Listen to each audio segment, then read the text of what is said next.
Hello बच्चों, तो आज हम डिस्कस करेंगे difference between RNA and DNA के बारे में जानेंगे, और जो कि क्लास 12 के बोर्ड के हिसाब से बहुत ही इंपॉर्टेंट टॉपिक होने वाला है। तो चलिए स्टार्ट करते हैं। सबसे पहले हम स्ट्रक्चर के बेसिस पे जानेंगे कि इसमें दोनों में क्या डिफरेंस होता है। तो सबसे पहले हम लिखते हैं यहाँ पे स्ट्रक्चर के आधार पर स्ट्रक्चर। तो जैसा कि हम जानते हैं कि डीएनए जो होता है वो डबल स्ट्रैंडेड स्ट्रक्चर होता है, डबल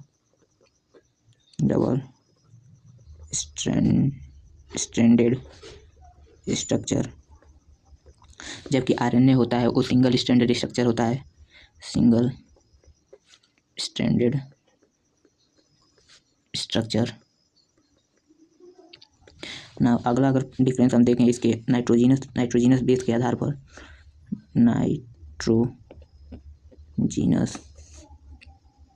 बेस, तो जो डीएनए होता है उसमें थाइमीन पेयर करता है एडेनिन के साथ, यानी थाइमीन जो होता है वो एडेनिन के साथ बॉन्ड बनाता है। तो तब हम यहाँ पे लिखेंगे thiamine pair with adenine,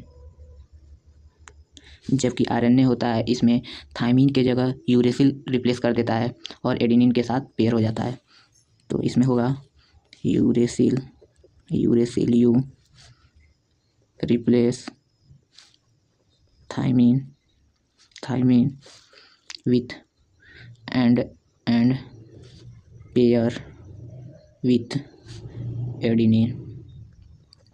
now अब थर्ड पॉइंट की तरफ हम बढ़ेंगे। तो इसके फंक्शन के आधार पे देखें, तो जो डीएनए का मेन फंक्शन होता है वो होता है स्टोर जेनेटिक मटेरियल, यानी कि जेनेटिक मटेरियल का स्टोर करना, जो कि हमारे वन जनरेशन से सेकेंड जनरेशन में ट्रांसफ़र होता है, उसी जेनेटिक मटेरियल को यह स्टोर करता है। तो यहाँ लिखेंगे हम स्टोर जेनेटिक मटेरियल।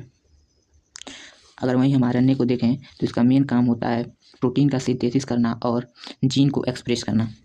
तो हम यहाँ पे लिखेंगे involve in protein synthesis and gene expression. चलिए अब हम आगे बढ़ते हैं फोर्थ पॉइंट की तरफ। तो इसको अगर हम लोकेशन के बेसिस पे देखें, लोकेशन, तो जो डीएनए होता है वो बेसिकली न्यूक्लियस में पाया जाता है, फाउंड प्राइमरली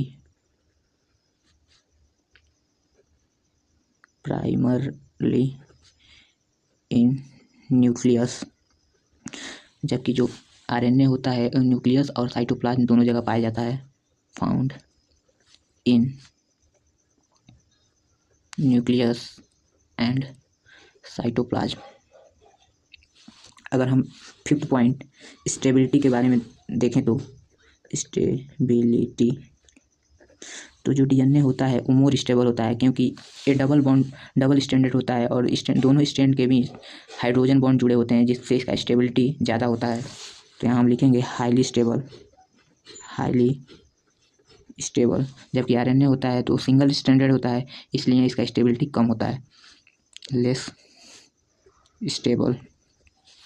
ना अगर 6 पॉइंट की तरफ हम बढ़ें तो टाइप्स देखें, टाइप्स के आधार पर देखें टाइप्स।